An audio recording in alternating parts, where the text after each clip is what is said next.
coming to you live from the Phil Oil Flying V Center. This game between the CSB Blazers and the JRU Heavy Bombers. Martin Javier, Mikey Reyes, and Sarah Carlos at courtside. And CSB again making a push in that third period, cutting this lead down to 8 points as we begin the fourth quarter of play. CSB with the first possession. Belica posting up against Abdul Razak Abdul Wahab. What a move by Kendricks Belica. Kendricks Belica, hindi natin naramdaman buong game, pero mumuntos ka agad din doon to start our fourth quarter. And we can expect a very exciting quarter here. Kahit sabi mo magkaiba nga ang sitwasyon ng dalawang team na to. Balikan natin yung Vivo Perfect Shot Perfect Selfie ni Kendricks Belica. Nikutan itong si Abdul Razak Abdul Wahab for that lay-in. Up and under doon. Itong si Kendricks Belica. So baba sa 6 lamang ng JRU. CSB outscoring them 24-16 nung third quarter. But Mendoza continues his onslaught here in the fourth, now with 19 points. Jed Mendoza really toying with the defense of St. Benilde. As a team, there was no help defense there for Jed Mendoza. Easy layup.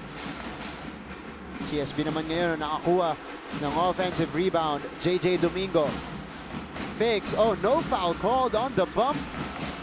And a steal for the Heavy Bombers. De La Virgen goes to Chodoro for three. Tay with a three-point bomb. At pinasok na ni Coach Verel Meneses ang kanyang three-headed monster.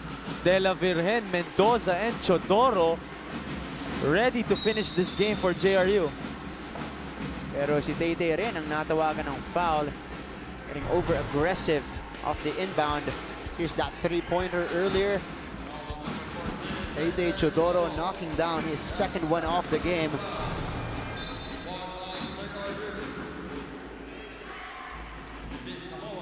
Unique Naboa entering the game for Dino San Juan, who was shaken up after that play. So 11-point lead for the Heavy Bombers. Naboa, Astor, Domingo with a fake. Domingo takes the shot that rattles out. Belica hustling for the board, but Abdul Wahab will get it. Good shot there from St. Benilde. Kaya lang, di sila nakakonvert, but they need to make a stop here. And Jed Mendoza asking for the basketball. At ayun, nakakuha nga ng stop dito ang Benilde. Astor, binigay sa kanto. Naboa for three. Too strong. Not the best shot there naman for St. Benilde. They could have set up a play there. Here's Tay. David. Talagang dinidikitan ni Castor itong si Chodoro. He finds David. And he converts for the Heavy Bombers. Yun yung mga lason ng JRU. Richard David again there converting that Tay Chodoro pass. 8 puntos para kay Richard David. He also extends this lead to 13, 74-61. Belica on the roll. Kendricks Belica plus the foul. 4 points here to start the fourth quarter. Itong si Belica na hindi nga natin naramdaman ng first 3 quarters. At ito, a chance to complete this end one play. Here's that Milo Nudriap. Galing move off the quarter. Another pick and roll play. And another conversion for CSB. You really have to notice the improvement of the guards of CSB with that pick and roll. Thanks to the man, yung kanina lang close up, of course, Coach T.Y. Tang, who was also one of the best in reading the defense after that pick is set. With that 3-point play completed, it's down again to a 10-point lead.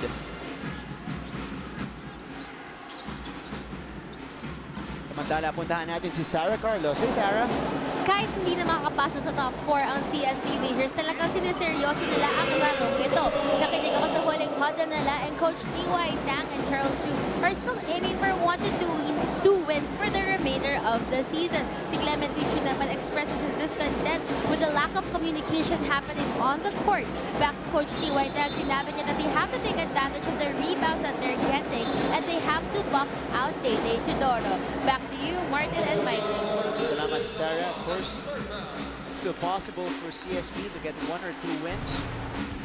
That will be a big confidence booster for them as we see this offensive foul.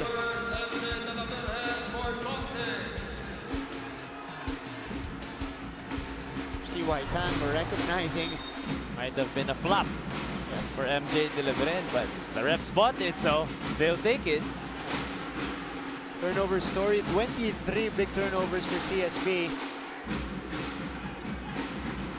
Here's Tay with a fake. Tay goes inside to Abdul Razak Abdul Wahab. Tay Chodoro. Just really basketball IQ at its finest. Not the fastest man out there, not the biggest man out there, not the most skillful man out there, but his wit, his IQ really put to good use. Tay Chodoro finding Abdul Razak Abdul Wahab down low. That extends the lead to 14 points, 78-64. We have 6 minutes and 36 seconds left in the ball game. Castor. CSB needs a basket. Naboa using that screen. Naboa pull up Jay. Speaking of baskets, he converts on that jumper. Again, off a pick and roll, unique Naboa reading the defense and taking that pull-up jumper. But they need to stop this three-headed monster. Tingnan natin kung anong gagawin dito ni Tay. Teodoro. Oh, long three-pointer. Too strong. Layo na yung tinira niya. Malakas pa rin yung ano. Yung tira. Naboa. Oh, nice drop-off inside. Back-to-back baskets for CSB. Good job here for unique Naboa. And Clement Lucho again connecting on that play. At ito, sumugal si Dino San Juan. Tay Chodoro with a pull-up. And Chodoro knocks it down. A quick counter also for JRU. Yun ang nakakatakot doon. Ba't ka susugal lang gano'n? Ito, nagagalit nga si Coach Charles Teo kay Dino San Juan. Especially against someone like Tay Chodoro. San Juan. They give it to Belica. Belica facing up against Richard David. Belica pumoposte. Belica on the turnaround. Short. That was a tough shot taken by Kendricks Belica. Medyo minadali doon ni Kendricks Belica. Hindi siya naka-square. Hindi naka-square yung paa niya doon, pero tinira niya pa din. There's Chodoro. 2 spins. Chodoro all the way! Tay Chodoro. Hindi ko alam paano siya nakakaiwan. And leaving someone like unique Naboa in the dusk. Tay Chodoro. Hindi ko alam kung ilang spin move to Martin eh. Oh, spin. Behind the back spin. Behind the back spin. Tay Chodoro with 16 points in the game. Puts the back in front by 14, 82-68. Magbabalik ang NCAA Season 93. We're back inside the Phil Oil Flying V Center. This was the last play before that timeout. Tay Chodoro, series of moves, couple of spins. And goes all the way to the basket. Ito yung unang ikot. Ito yung pangalawa. Ito na, dumire-diretso na siya. Tay Chodoro. Again with 16 points, 7 out of 9 from the field and 2 out of 4 from three-point range. Doon sa layup na yun, grabe yung athleticism nitong si Tay. Actually wala eh, talagang matalino na talaga maglaro si Tay Chodoro. Parang napatingin nga na sinabi ko, yung sinabi ko athleticism tsaka Tay Chodoro sa isang sentence, nagpatingin ka. Yeah, inisip ko kasi, okay. Baka yung pabitin ni Tay, yun. Mamahangit tayo. Deceiving lang talaga itong si Tay. Uupo sa ere to si Tay. Naboa, Mintes sa labas. Throws up an air ball. Outlet pass. De La Virgen. Gives it back to Mendoza. Teodoro. Against Domingo. Teodoro pa rin may tangan ng bola. On the step back, Tay. That would have been big. But a foul on the rebound. Tay wants the exclamation point dito. Early. Di pa masyadong late ngayon sa fourth quarter. But Tay Chodoro, 9 points in the fourth, 16 all in all. And they're really giving him the basketball and giving him space to operate. Ito naman, Tay Chudoro. Bago siya pumasok ulit yung second half, huli natin kita sa kanya simula nung second quarter. A 5-second inbound violation for the Heavy Bombers. Again, a good defensive possession there for St. Benil, but they really have to convert. Laschetti checking back in for Mark De La Virgen. Naboa. Here's the pressure again for JRU. CSB will get it across. Dixon. Balik sa labas kay Naboa. He will set the table for the Blazers. Naboa to San Juan. San Juan forced to dribble back out. 2 seconds. I don't think they know it. Ginulat sila doon ng JRU. Coming down to a zone defense at nagulat ang St. Benil doon, not knowing what to do. Naputokan sila doon. You see Angelia Ong, Miss Earth, Philippines, 2015 Miss Philippines Earth. Naku to, co-finalist ko dati to sa Mix VG Search 2011. Grabe ka, Mark. Ayan. Tayo na narating mo, Mark. Ayan si Angelia Ong, of course, making the country proud. Sino ang pinapanood? Oo. Angelia Ong, yun ang mga tanong. Alam mo si Angelia rin. Tanong mo nga si Sarah, tanongin ka kung sino pinapanood, malaman. Alumna to ng CSB eh. Okay. Si Angelia, ayan. Yun lang? Ang pinapanood? Yun ang magandang itanong pa natin. Here's Naboa.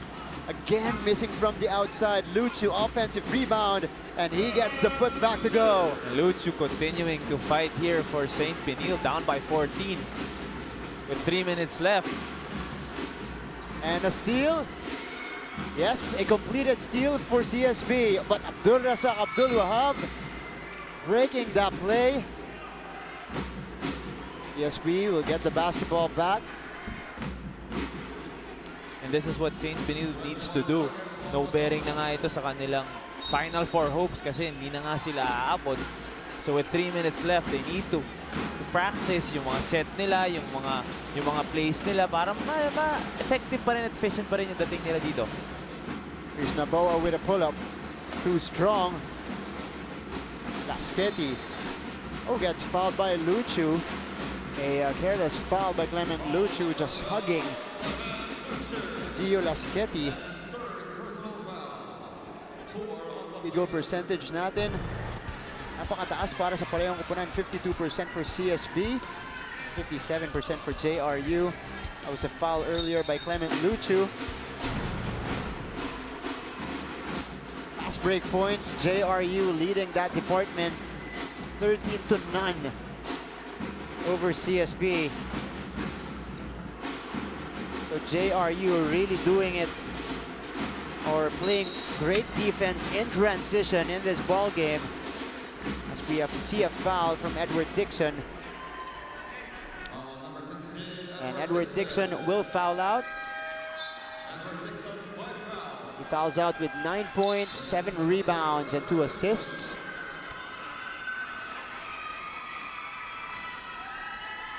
A 14-point advantage for the Heavy Bombers. They've done a great job in maintaining their lead. It was cut down to 6, but they had a run of their own to extend it once again to 15. At ang kagandahan dito sa JRU, looking at their lineup, of course, Tete, Jed Mendoza, MJ De La Virgen, Crospe, Laschetti. You would think that they get wins through their offense. Pero JRU is a defensive team. Ayun ang kagandahan dito. Not only do they play offense, but they play both sides of the basketball. At yun din ang magiging armas nila entering the Final Four. Domingo puts it on the floor. That's another turnover for CSB. Laschetti. Sawat. Trying to get it to Grospe. 10 seconds to shoot for the Heavy Bombers. Grospe rather on the post-up. Traveling ang itatawag dito kay Irvin Grospe. 16-point lead here for JRU with 2 minutes left. So likely they will go up to 9 wins and 6 losses. Comfortable. Solidifying that third spot for the JRU Heavy Bombers, but we still have 1 minute 49 seconds left. Or we make it official. Mendoza gives it to Sawat. 8 seconds natitira sa kanilang shot clock. Mendoza on the turnaround, off the glass and in. Irvin Grospe showing us that jump hook, a drop step, and then that jump hook. Evo player profile coming from Jed Mendoza. 19 points, 4 rebounds, 3 assists. All-around performance coming from Jed Mendoza. Ito yung sinasabi nating depth ng JRU na medyo underrated. Last game, MJ delivered in with 18 big points. Ngayon naman, 19 from Jed Mendoza. So every game, nagbabago yung top scorer nila. Hindi pa natin masyado nararamdaman si Tay Chodoro. Feeling ko, pinapahinga rin ni Coach Berhel Meneses si Tay kasi nga, his minutes have really gone down. Only 17 minutes here today. That's very unlikely for 16 points. Oo. 1 minute or 1 point per minute para dito kay Tay Chodoro. But CSB converting on that 3. And today, JRU with 4 guys in double figures. As we see that offensive foul on Jed Mendoza. That guy leading the way for them, 19 points. Kasunod niya si Chodoro, 16. Abdul Razak with 12. And Irvin Grospe with a quiet 12 points as well. Yung slight push off kanina ni Jed Mendoza got called for the offensive foul. Last minute of this ball game. JRU on the driver's seat. Luchu on the post up. Luchu inside. And a foul again on Abdul Razak Abdul Wahab. His 4th off the game. Again, if there's any silver lining here for St. Benilde, it's again Clement Luchu with 21 points, 10 rebounds, although he has 5 turnovers. Pero very efficient again, 9 of 13 from the field. Dino San Juan also helping out with 14 of his own. Actually, this is one of the better shooting games for the Blazers because they are shooting right now at almost 52% from the field. And that's big, 52% from the field, 35% from 3, almost 58% inside the 3-point line. Kaya lang, 58% naman. Oh, mas mataas pa JRU. So mataas na yung sa St. Benilde, mas mataas pa yung sa JRU thanks to this guy handling the basketball, Jed Mendoza. Foul on the play, Santa Maria. All for that one, getting over-aggressive in defending Irvin Grospe. 36 seconds left. Grospe at the free throw line. Chance to add to his point total here. He has 12 so far. After this win, the JRU Heavy Bombers have yet to clinch a playoff berth kasi nga talagang naglalaban pa ang Knights, Stags, and Generals. Although, most likely, may papasok na sila ng Final Four. So, at least alam na nila na papasok sila. It doesn't really matter kung San Beda o Lyceum ang makakatapat mo. Kasi parehas naman malakas yun. Although, if the LPU Pirates sweep itong ating elimination round, mas magiging magulo pa kasi magsa-step ladder format nga tayo. There's Luchu underneath. Of course, JRU again, if you remember, they did not make the Final Four last year. And right now, at least at this stage of the tournament, they're on track of making the Final Four. Sawat with a turnover, 15-point lead, last 19 seconds. And again, like you said, Martin, they're peaking at the right time talking about JRU, so they're gonna be a problem for San Beda or Lyceum, whoever faces them in the Final Four. This is a very good defensive team, the JRU Heavy Bombers, and today, well, they were an offensive machine, scoring 90 points on the board and preventing CSB for only 7 to 7 or 77 And JRU officially gets their 9th win of the season, further solidifying that third spot dito sa ating NCAA Season 93. CSB naman bababa sa 3-12 sa ating standing. And the teaching continues for Coach Vergel Meneses, who talk to Mate. Tapos na yung game pero pinag-uusapan pa nila yung last turnover doon. You can see that Coach Vergel Meneses will not take any chances. Lalo na't palapit na tayo sa Final Four for Season 93. As for CSB naman, back to the drawing board. Nothing really changes. They need to get better, improve more, get experience itong mga ganitong talo para next year mas malakas ang mahahanda or mapapakita ng St. Benilde. Our final score 90-77 sa ating pagbabalik. Makikilala natin ang ating player of the game. Okay nga alis, magbabalik ang NCAA Season 93.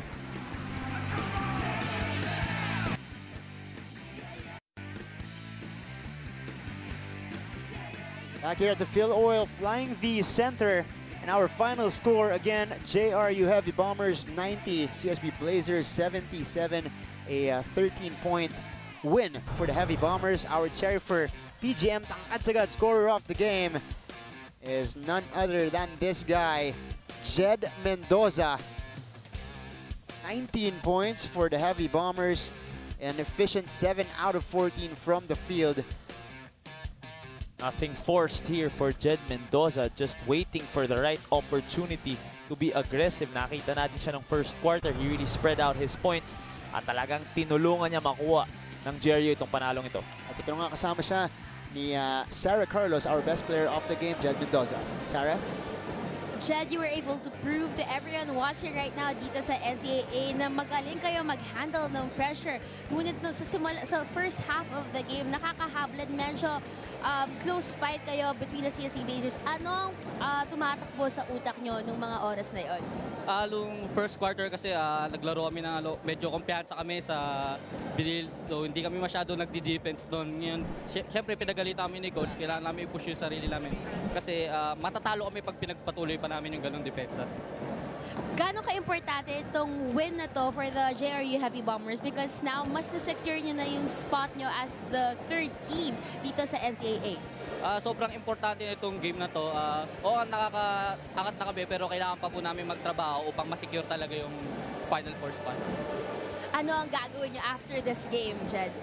Siyempre, double effort pa kasi mas crucial po yung game namin next Paste, San Sebastian. Mas crucial po yung pares po kasi kaming nagre-race sa top 4. Meron ka ba mga pabate? Binabati ko nga pala ng mga taga-JRU community, mga kabagala ko sa Las Piñas, mama ko, dad, ate ko, kuya Josh, kuya Pat, ate Pam, tsaka pamangking kong si Kali. Lahat ng taga San Antonio, lahat ng taga Muntinlupa, tsaka mga taga Bataan, Mendoza family. Well, good luck on your next game, Jed. Back to you, Martin and Mikey. Maraming salamat, Sarah. Another great outing para dito kay Jed Mendoza. Again, 19 points, 4 rebounds, and 3 assists. Mikey, puntahan natin yung ating updated team standings before we go. And, tignan natin yung siksikan dyan sa gitna. Ito nga yung sinasabi natin. Of course, the LBU Pirates and the San Beda Red Lions have already clinched their Final Four spot. Pero itong JRU creating that separation away from the Letran Knights will mean everything to them. Of course, itong Letran Knights will have to go up, will have to compete pa with the San Sebastian Stags and the EAC Generals for 4th place. So late, ito na, ilang games na lang, 3 games left for JRU pero hindi pa sila nakaka-clinch ng Final Four spot. Kaya napaka-important each and every game will have to be taken seriously kung gusto nila pumasok ng Final Four. Down to our finish in the NCAA Season 93 as we examine our games on Thursday. First game, Arellano University Chiefs will go up against the CSB Blazers who just played earlier. Second game naman natin, it's gonna be Mapua University Cardinals and the University of Perpetual Help Altos. That will be on Thursday again, October 5, 2017. So on Thursday, the 4 teams that have na hindi naaabot ng Final Four ay maglalaro. Meaning on Friday, maglalaro yung 6 na naglalaban for their Final Four spot. So that'll be very exciting for us. It will be coming up here, of course, on SNA. Maraming salamat pong muli sa pagtutok dito sa SNA. Unang laro natin, San Beda Red Lions clinching a Final Four spot and winning over the Perpetual Help Altas 55-50. Bolick with 15 points was our player of the game. Dito naman sa ikalawang laro, it was the JRU Heavy Bombers solidifying that third spot with a 90-77 win over the CSB Blazers. Ed Mendoza with 19 points. Salamat pong muli, Martin Javier, Mikey Reyes, and Sarah Carlos, Larry Deang, and Kuya Ed. And of course, completing our broadcast team, Direk Abit Ramos. Maraming salamat sa pagtutok dito sa SNA.